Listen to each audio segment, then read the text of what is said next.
So, welcome to the College of Information and Communications presentation on the Ambassador Program that we have here. Today, we're going to go through some of the expectations, things that the ambassadors do, things that you can expect, a little bit on the history of the Ambassador Program, and answer any questions that y'all might have. So, um, the Ambassador Program began back in 2019. The program started as a kind of reflection of the other SEC programs who have ambassador programs. Um, our dean and our assistant dean had the opportunity to go visit a bunch of different SEC schools to kind of see where we ranked against our other SEC universities, and they decided that we needed an ambassador program because we didn't have one. So it began again in 2019. It was kind of at that time a opportunity for students who were basically selected. There was not a formal application process like we have now. And it got off really well. But then, as we all know, in 2020, COVID hit, and so tons of things moved online. And so the ambassador program didn't have as much action from about 2020 to 2021. And then they started to revive the program again near the end of the 2021 school year. And we've kind of been going strong since then. I need to update this. We now have 9 majors here in the College of Information and Communications. Currently, we have 7 of the 9 majors represented, so we're hopeful that we'll have more represented.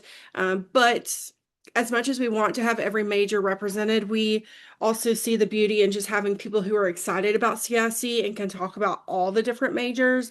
So it's not necessarily that we're going to only hire those majors that we don't have currently. We will really take the opportunity to get to know y'all as people through your applications, and if you're selected for an interview, and that's how we'll base who we select for the program. The program is led by the undergraduate student recruiter, which right now is me. I'm Dora.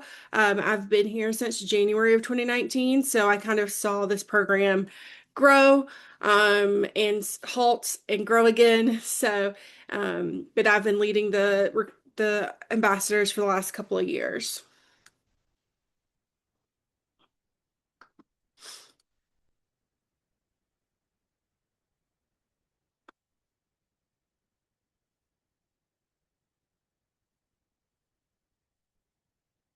Goodness. I moved my little box too far over. All right. So some of your responsibilities as an ambassador is that you'll serve at a lot of events. And sometimes these events, we have tons of notice. So for instance, we have our welcome events. Like I can probably look in the calendar right now and tell you when the welcome event is going to be in the fall. We also have family weekend. That date's already set too. Fall and spring admission events. I typically have the fall dates sometime in the early summer, and then I usually have the spring dates early in the fall semester. So those would be open houses and admitted student stay events. Building tours, I set those. I have to have that stuff into the visitor center pretty far in advance. So those are set in stone pretty quickly. There are some opportunities where I'll add more tours. So like around major holidays that K-12 schools get off. So we're talking Veterans Day week, Thanksgiving, um, you know, coming from high schools that your spring breaks typically were based around Easter, so we'll be really busy the week before and after Easter. So like I'm going to add more tours then. But for the most part, these events we know pretty well in advance. Alumni events, guest speakers, a lot of the time those take a lot of planning, and so we know those dates really far in advance as well as dean luncheons and development events, so opportunities to meet with people who contribute to CIC who may or may not be alumni, but contribute their thoughts, their ideas, and different things like that. But again, these would be some things you would serve on At these events, students will, I try to give y'all as much leadership and independence in these events as I can. So while sometimes these events are you checking people in or directing people or um, doing things like that. A lot of times these events are also opportunities for you to network. So like at the luncheons and the development events, you get the opportunity to sit down and have a meal with these people. Or for like our admissions events, you're really being a happy face, being able to answer questions for families and students, and different things like that. And so there is a lot of ownership in these events for y'all as well. Some other things that may pop up and I give y'all less notice, which again is rare, are one-on-one visits with students. Sometimes a student will email me like the week before they're going to be here, sometimes a couple of days before they're going to be here, and ask to meet with certain people from other majors, or I just think it might be a good idea for them to meet with someone from a major, and so we'll have that. Also, sometimes if someone's coming one-on-one, I get a last minute request if they are a donor or someone from the Dean's Leadership Council. That's what DLC stands for. Other things is like if someone emails me and says, hey, I would love to talk to a student who's sports media, I might send you an email and connect you with that student. So that would be something that you may not know that like that's coming, but you would have a few days to get back to them. Rarely, but sometimes admissions requests come in that are short notice. And every now and then somebody will ask for help with event setup at the last minute, but typically the event setup stuff are things that we plan in advance, and I typically only try to have y'all do event setup if it's either happening right before the event, or for instance for our Mid Students Day event we set up the day before, just because it's early in the morning. So we do that in the afternoon before, so nobody has to be here ridiculously early to get that set up. But that one's also like I like to have y'all's input on where we're going to put tables and where people can stand and stuff like that. So again, it's setting up, but it's also getting your opinions. The academic or the CIC Ambassador Program is a full academic year commitment. And so if you don't think that that's something you can commit to, then if you've already applied, just let me know, or that might be a reason you rethink applying. If you have not served as an ambassador before and you're graduating in December, like December 2026, it would be really hard for me to justify bringing you on for a semester, but it doesn't mean it won't happen.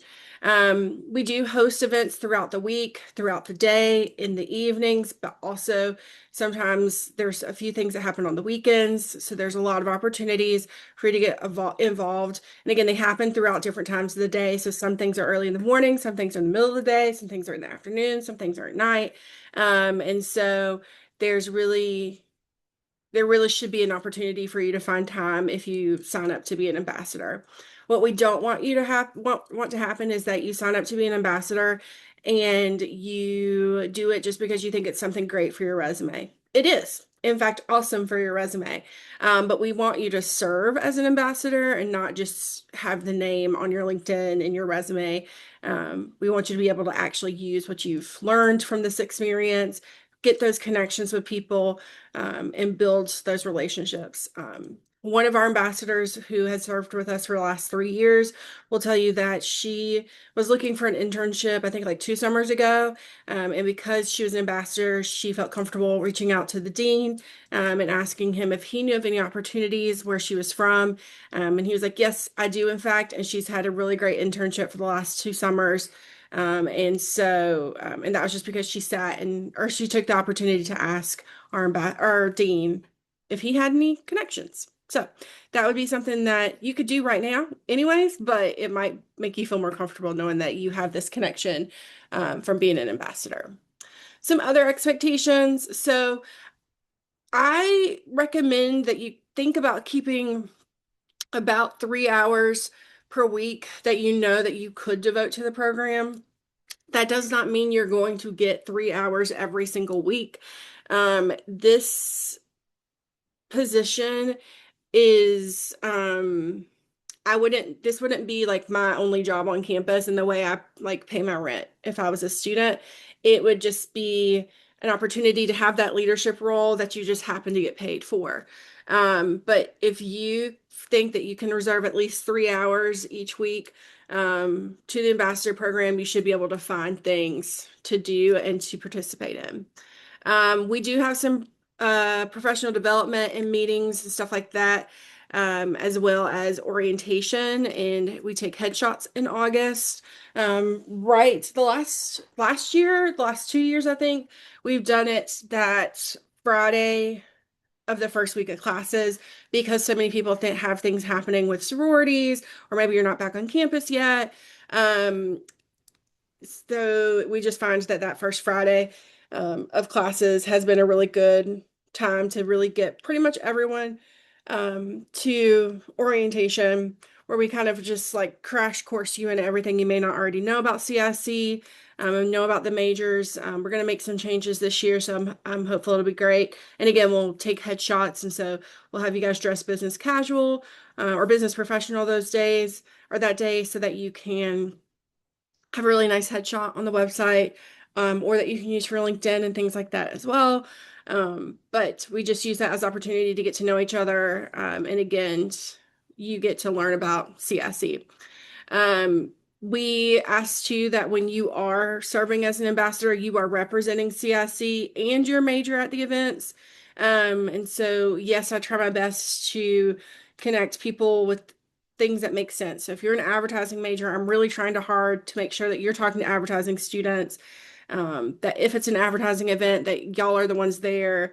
But you also need to be knowledgeable of CIC, because a lot of our students now are also giving tours of the building. And so you can talk about your major, but you do need to know about all 9 majors.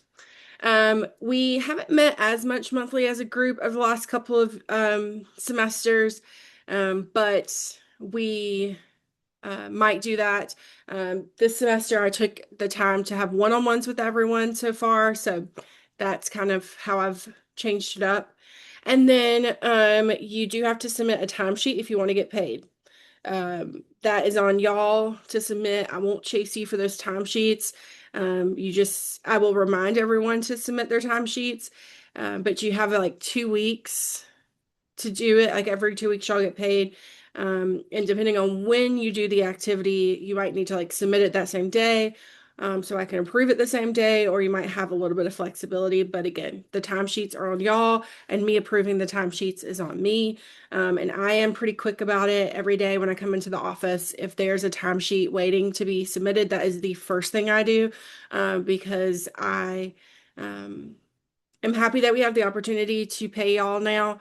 And I'm glad that um, we can, I feel like I want y'all to get paid. And I know a lot of our students, about half the students who are ambassadors now have been ambassadors when they didn't get paid. And many of them said, yeah, I would have kept doing it without pay, but it's just nice to get paid. And so I'm glad that we can, again, give that additional perk to y'all.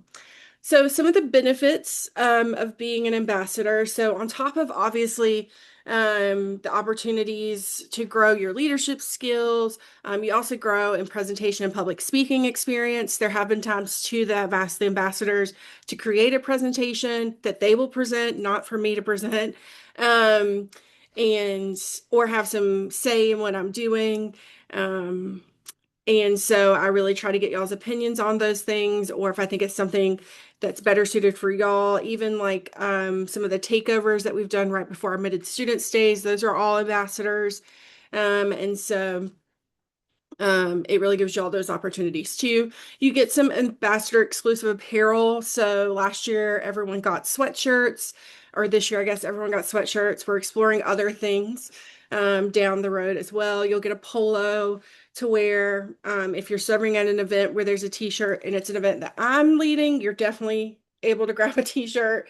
So you really just have tons of things that you can walk away with that are CIC branded or CIC Ambassador branded.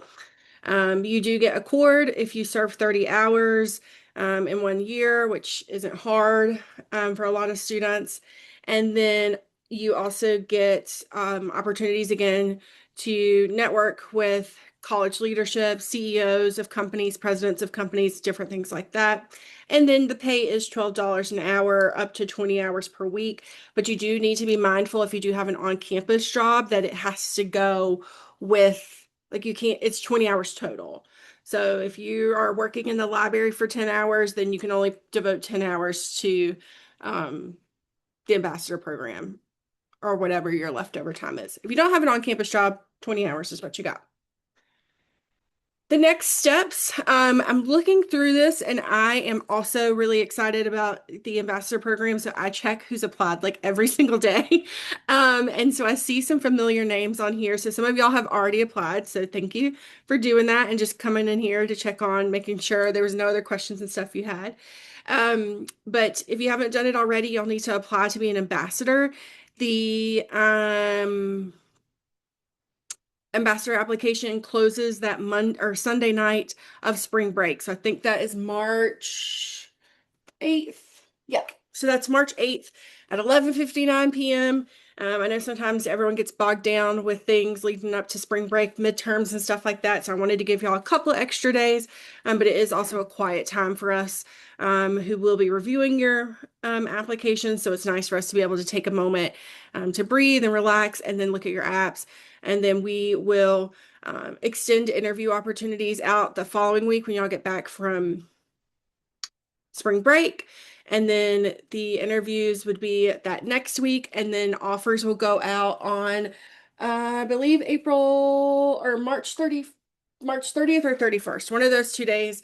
One of those, the last Monday or Tuesday of March is when I hope to have the offers out, and there will be a link for a short form for y'all to complete to accept your offer, so that you can kind of take a couple of days to think about it and make sure it's going to fit with your schedule, because by that time it will be registration or almost time to register for classes. So you should have a good idea of what your schedule is going to look like in the fall and if it's something you can manage. And then we will invite the new ambassadors to the returning ambassadors, like final, like celebration that we always do in April. And so you will get that information when you get offered the opportunity to become an ambassador. And so that will be something you can join. It's not required, but we just like to have y'all come meet the returning ambassadors. It'll be dinner, so you'll have free dinner that night. And yeah, so we'll talk about that if you get accepted. All right, so I am going to go ahead and stop recording. And then if anybody has any questions, feel free to throw them in the chat or turn on your mic, whatever you're most comfortable with.